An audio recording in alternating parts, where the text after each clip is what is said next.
May mga panahon kabayan, pakiramdam mo parang ikaw lang yung lumalaban. Sa career, health, love life, and finance.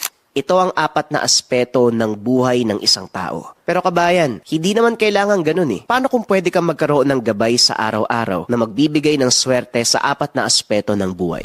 Narito ang gintong gabay mula sa Lika Merchandise. Modern ethnic ang finish niyan mga kabayan. Masuring pinag-aralan ng lahat ng tao mula sa Lika Merchandise ang bawat simbolo na inilagay sa gintong gabay. Ang mga nakapaikot na simbolo dyan ay baybayin, old alphabet ng mga Pilipino. Ang ibig sabihin niyan ay kalasag, kalakasan, kayamanan at katalinuhan. Yung mga araw sa gitna ay inspired sa buskalan tattoo na Travelers and Compass. Kaya siya pampaswerte at gabay sa 4 na aspeto ng buhay. Alam naman natin na ang kulay ginto kabayan ay nag-a-attract ng mataas na uri ng swerte sa araw-araw, mataas na uri ng swerte sa lahat ng aspeto ng buhay. Ganyan kahalaga ang bawat simbolo ng gintong gabay. Ito ay hindi simpleng palamuti lang na sinusot sa araw-araw mga kabayan. Ito ay paniniwala na nakakadagdag, nakakatulong sa araw-araw nating gawin. Ito ay mataas na uri ng sandata laban sa hamon sa araw-araw na buhay. Kung interesado ka magkaroon ng gabay kabayan, pwede mong bisitahin ng Yellow Basket dito sa baba or visit mo lang ang shop ng Lika Merchandise. Mag-ingat sa mga scammers.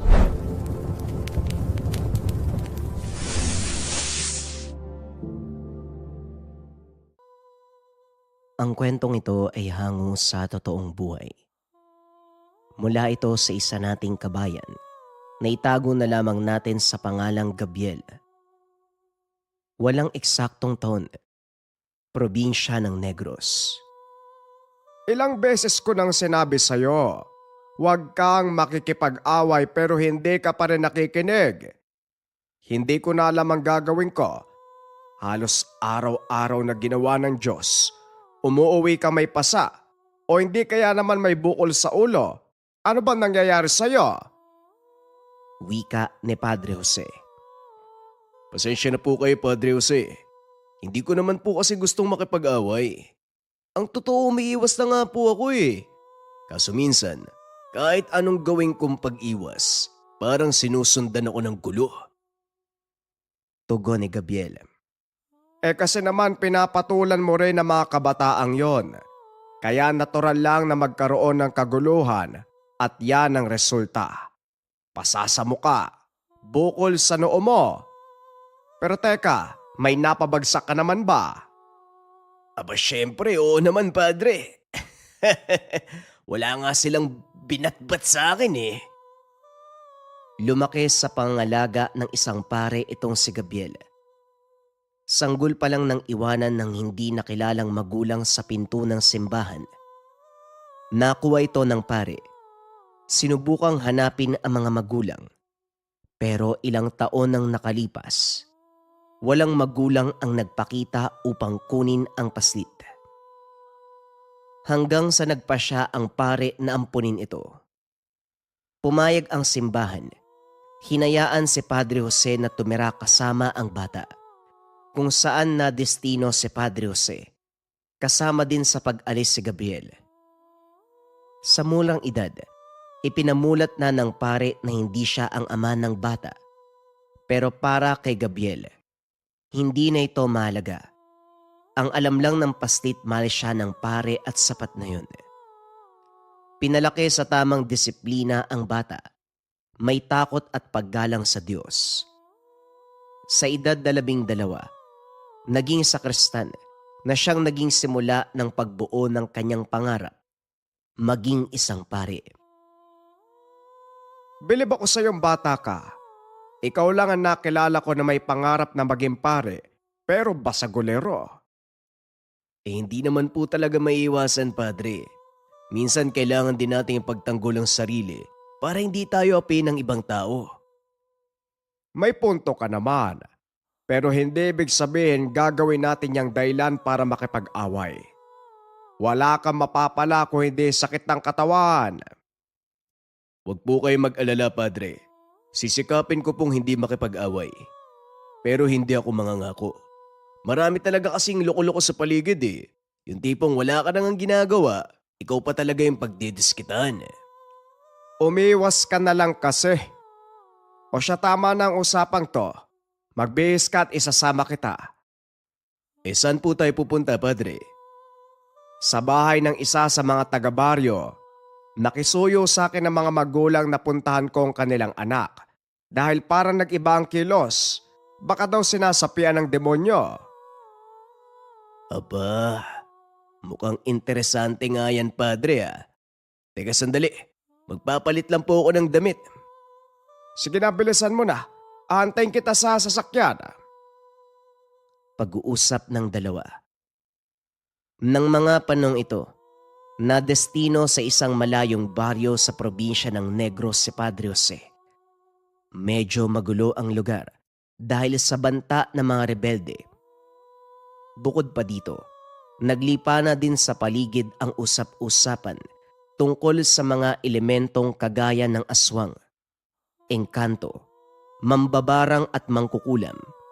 May mga albularyo sa lugar at ilang eksperto. Ngunit para sa simbahan, mas mainam pa rin magpadala ng pare na may sapat na kaalaman sa eksorsismo, kagaya ni Padre Jose. Ipinadala ng simbahang Katoliko sa Italia upang magsanay sa pagiging eksorsista. Binasbasa ng Santo Papa at naging opisyal na eksorsista. Hindi na natili sa Italia si Padre Jose. Sa halip ay bumalik ito sa Pilipinas para ipagpatuloy ang pagiging pare. Pasensya na ho kayo, Padre. Natagalan ako ha. Dinala ko na po lahat ng gamit nyo. Mabuti naman, hawakan mo lang. Sasabihan kita kung talagang kailangan ng eksorsismo. Kung sakali, ito ang unang pagkakataon na makakakita ako ng taong sinasaniban. Kaya mag-iingat ka at sundin mo ang lahat ng sasabihin ko.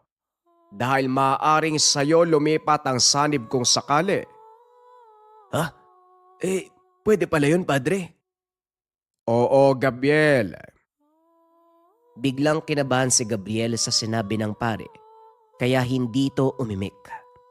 Hanggang sa makarating sila sa bahay ng sinasaniban, kinausap ni Padre Jose ang magulang ng dalaga para malaman kung ano talaga ang nangyayari. Napag-alaman ng pare na minsan itong sumama sa mga kaibigan na pagkatuwa ang maglaro ng Spirit of the Glass. Nang makauwi ito, nag-iba na ang kilos ng dalaga, palaging galit at hindi lumalabas ng silid.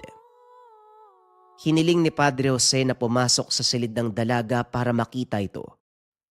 Pumayag naman ng mga magulang, ngunit nang buksan ang pintuan ng silid, laking gulat nila nang makitang nasa kisame ang dalaga. Dito na kinumpirma ni Padre Jose, malakas na uri ng sanib.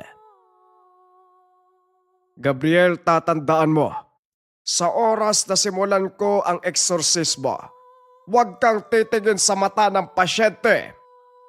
Bakit, Padre? Ano pong mangyayari? Huwag ka ng maraming tanong.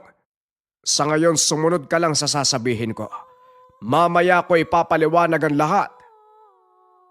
Sige po, anong kailangan niyong gamit? Ang aklat na mga dasal at Biblia. Ibigay mo rin sa akin ng banal na tubig. Tuluyan tayong papasok sa silid pero iyuko mo ang ulo mo. Sinunod ng binata ang sinabi ng pare. Maraan itong naglakad papasok. Kakaibang pakiramdam ang sumalubong sa binata. Lalo pa nang marinig nito ang boses ng sinasapian. Parang pinagsama-samang mga nilalang sa iisang katawan na sabay nagsalita. Tagtawag pala kayo ng pare. Wala ngang nagawa ang isang malakas na antigero. Isa pa kayang pipitsugin, pare. Pipitsugin. Ha, sige, tignan natin. Kung ganyan pa rin ang itatawag mo sa akin mamaya. Tama ka nga naman. Hindi na pipitsugin ang itatawag ko sa'yo, kundi isang walang kwentang sisidlang gawa sa karne. Bakit hindi natin subukan? Maupo ka. Tignan natin kung sino ang mas malakas sa ating dalawa. Marahang bumaba sa kisame ang sinaniban. Naupo ito sa higaan. Para sa pare, Ito ang isa sa mga palatandaan na magagawa niyang pasunurin ang nilalang na nasa loob ng katawan ng dalaga. Bago pa man magsimula sa gagawin, pinalabas nito ang lahat ng mga kaanak na kiusyoso. Tanging naiwan ay ang ina, si Gabriel at Padre Jose. Ngayon sabihin mo sa akin, ano ang gusto mong laro, Padre?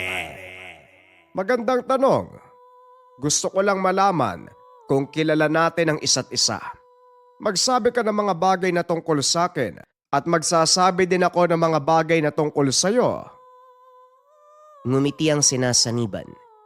Ito ang palatandaan ni Padre Jose na napapasunod niya na sa gusto ang nilalang. Sige, sinong mauuna, Padre? Kung gusto mo, ikaw na.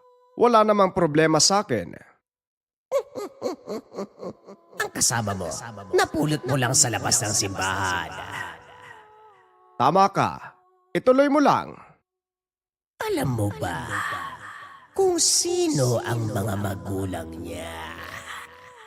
Dito napagtanto ni Padre Jose na hindi siya ang punterya ng kalaban kung hindi si Gabriel. Nilingon nito ang binata na nooy nakayuko habang nagdarasal. Gabriel, kahit ano pa man ang marinig mo, wag na wag kang maniniwala o magpapadala. Paraan ito ng demonyo upang linlangin ka. Papaniwalain sa isang kasinungalingan. Tumangulang si Gabriel. Muling ipinagpatuloy ang pagdarasal. Sinusubukan itong pasukin ng demonyo, pero hindi sila makahanap ng kahit maliit na butas sa katauhan ng binata. Sagutin mo ang tanong ko, Padre. Kilala mo ba ang mga magulang niya? Oo, kilala ko ang mga magulang niya. Kung ganon, nagsinungaling ka sa kanya nung sabihin mo na napulot mo lang siya sa harapan ng simbahan. Oo, nagsinungaling ako. Pilit sinasakyan ni Padre Jose ang gustong mangyari ng demonyo dahil alam niya ang plano nito. Balak niyang gamitin si Gabriel laban sa pare. Ngunit malaki ang tiwala ng binata sa pare, kaya hindi ito basta-basta nagpapadala sa udyok.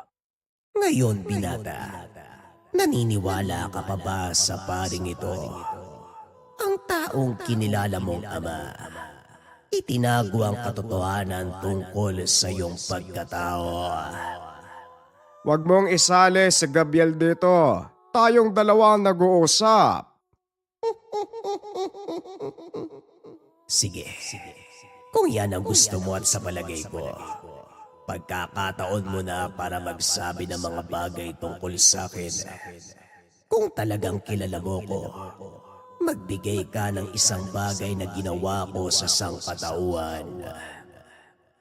Tumayo si Jose. Naupo sa tabi ng sinasaniban. Nakatitig ito sa mata ng pasyente habang hawak sa kanang kamay ang isang medalyon ng San Benito. Tignan natin. Ikaw ang naging dahilan ng maraming gera, alitan ng mga magkakaanak, pagkasira ng pamilya at mga pamayanan. Ikaw din ang hari ng korupsyon, kasinungalingan. Tama ba ako, Bahalael? Biglang natigilan ng sinasaniban. Hindi ito makakilos. Parang may biglang dumagan sa mga braso at binti. Kaunting kaalaman, ang sapi ng demonyo ay may malaking pagkakaiba sa sapi ng engkanto, pati na rin ang lamang lupa. Ang mga demonyo ay magaling gumamit ng manipulasyon. Kaya nilang paikutin ang isang tao sa kanilang palad. Gamitin ang kainaan nito laban sa kanya. Mas kalmado din ang sinasaniban ng mga demonyo kaysa sa mga engkanto. Kadalasang nagwawala ang mga sinasaniban ng engkanto. Ngunit ang mga demonyo naman, hindi mo makikitaan ng agresyon dahil mas organisado ang pag-iisip ng demonyo. Kayang panghawakan ng buo ang katawan ng sinasapian. Balik tayo sa kwento. Matalino ka, Padre. Masasabi kong kilala mo nga ang mga demonyo. Pero hindi pa tayo tapos. Kinagamit ko lang ang katawan ng babaeng ito para bisitahin ka. Ingatan mo din ang alaga mong bagito. Siguraduhin mo, maoordinahan siya bago sumapit ang ika-21 karawan dahil kung hindi, tuluyan na siyang mapapasakamay ng aking Panginoon. Matapos magsalita, biglang nawalan ng malay ang dalaga. Alam ni Padre Jose na tuluyan ng iniwan ng demonyo ang katawan nito. Wala na kayong dapat ikabahala, ligtas na ang anak nyo. Salamat sa Panginoon. Hindi niya tayo pinabayaan. Wika ni Padre Jose. Sinigurado din ito na hindi na babalik ang demonyong sumanib. Bagaman nagawa nitong mapaalis ang demonyo sa katawan ng dalaga, hindi pa rin sigurado kung natalo niya ito ng lubusan. Hindi rin mawala sa isipan ang huling sinabi ng demonyo, kaya pagdating sa parokya, kagad ditong kinausap si Gabriel. Alam kong narinig mo ang sinabi ng demonyo kanina at hindi madali sa'yo ang pagpapasya. Lalo na ang pag-uusapan ay magiging buhay mo sa inaharap. Isa lang po ang pangarap ko, Padre. Maging isang pare kagaya nyo. Mabuti naman kung ganon. Pero palagi mong tatandaan na madali lang ang mangarap. Pero ang pinakatanong, kaya mo bang magpursige? Gabriel, marami ang tinatawag pero iilan lang ang napipili.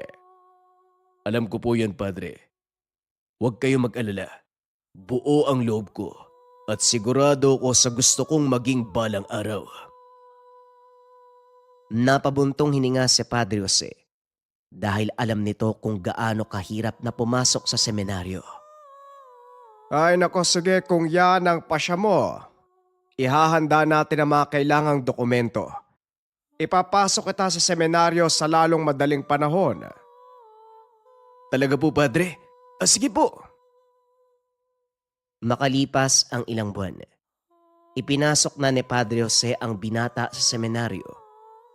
Medyo nanibago si Gabriel sa kapaligiran, lalo na sa kilos ng mga tao. Pero kalaunan, nagawa niyang makiangkop. Ilang taon ang lumipas at sa wakas, dumating na ang araw o ordinahan si Gabriel bilang ganap na pare. Ay sa wakas, nagbunga din ang sakripisyo natin. O ordinahan ka na, Gabriel. Oo nga po, Padre. Hindi ko akalaing magagawa ko magtagumpay. Salamat po sa inyo, ha. Lalo na ho sa Diyos. Sa wakas matutupad na ang pangarap ko. Tama ka. Pero ito pa lang ang simula ng lahat, Gabriel. Alam ko po yun, Padre. Gayunpaman, alam kong hinahanda ko ng Diyos para sa kanyang mga gawain. Patnubayan ka nawa ng Panginoon sa mga kakaharapin mo bilang kanyang lingkod. Sige na, magsisimula na ang ordinasyon mo. Dali-daling pumasok sa loob ng katedral si Gabriel. Naiwan naman sa labas si Padre Jose. Akmang papasok na sana ito nang biglang makarinig ng pamilyar na boses. Mukhang nakakalimutan mo. Ang sinabi ko 5 taon na ang nakakaraan, Padre. Napahinto sa paglalakad si Padre Jose. Lumingon sa pinagmumula ng boses. Ngunit walang tao sa paligid. Nagpasuka na ang mga tao sa katedral. Hindi ko akalaing may lakas ka pa ng loob na bumalik. Kahit nakita mong nagtagumpay si Gabriel. Pasensya ka na. Isa na siyang ganap na pare. Ilang minuto na lang ang aantayin. Oordinahan na siya. Hindi pa natatapos ang laban, Padre.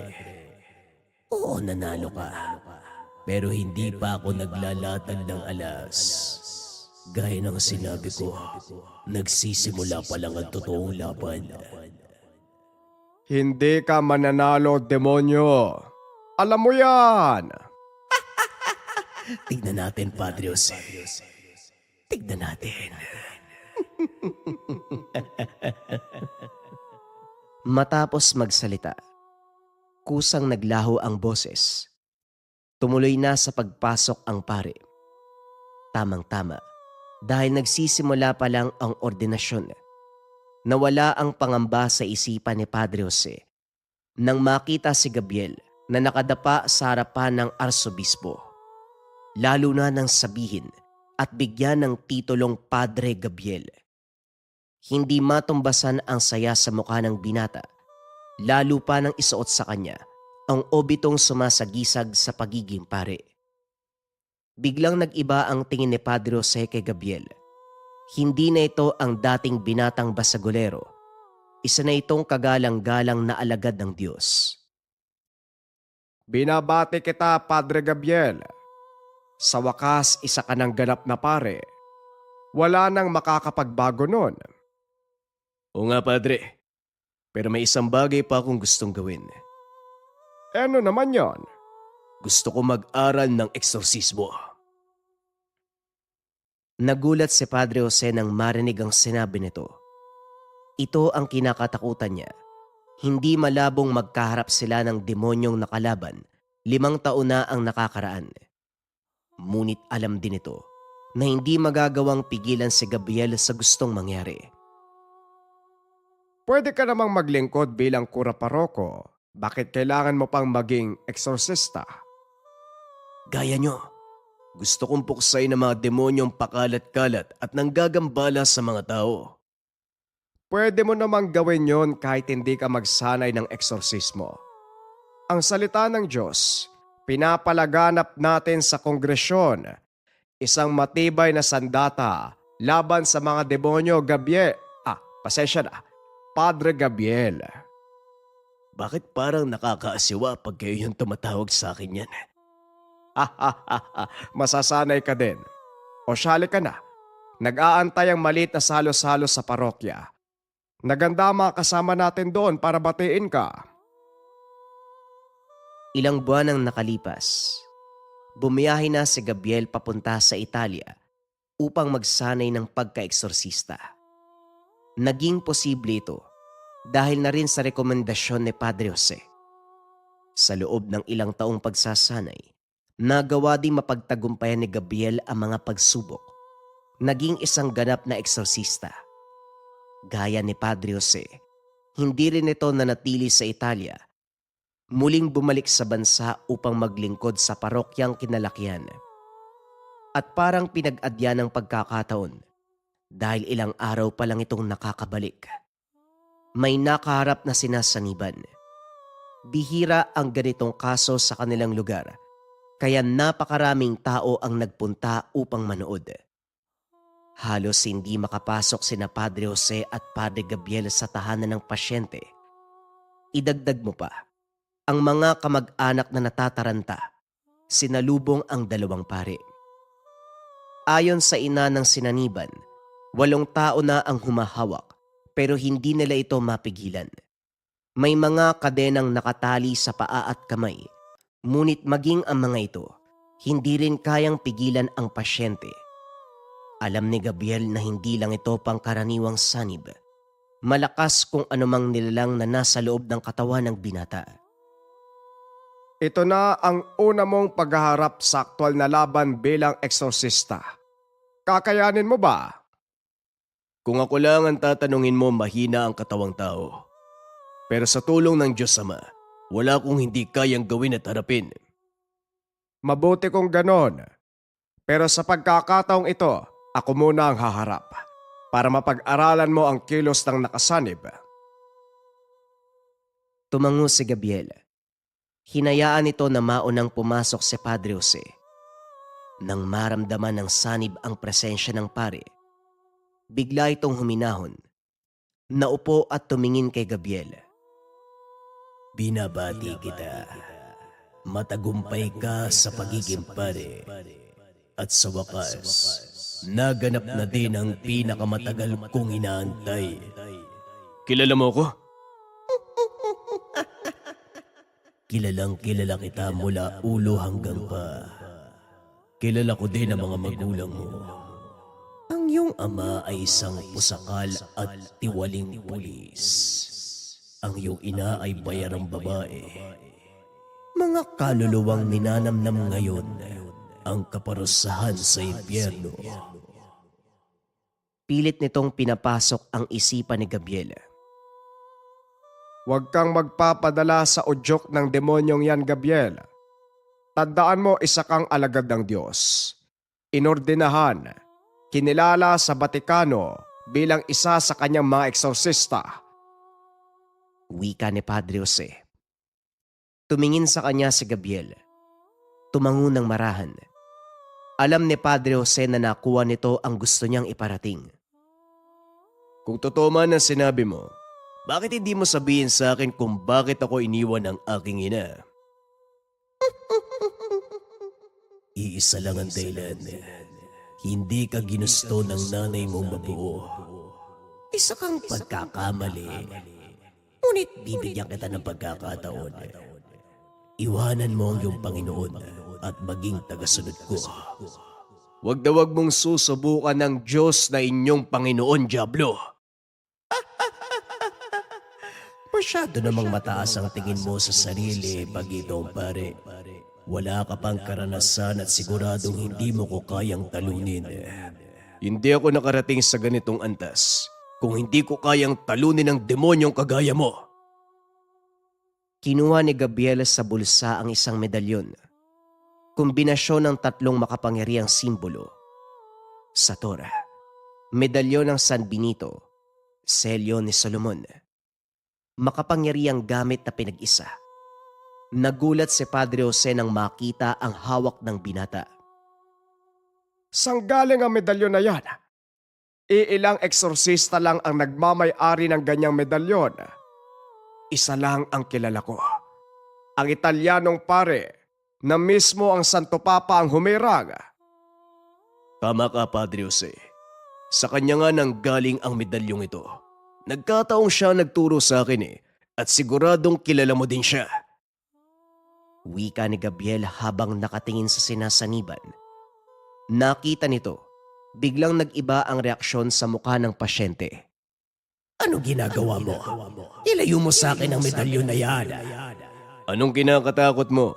Hindi ba ang sabi mo sa akin bagito ko at hindi kita kayang talunin?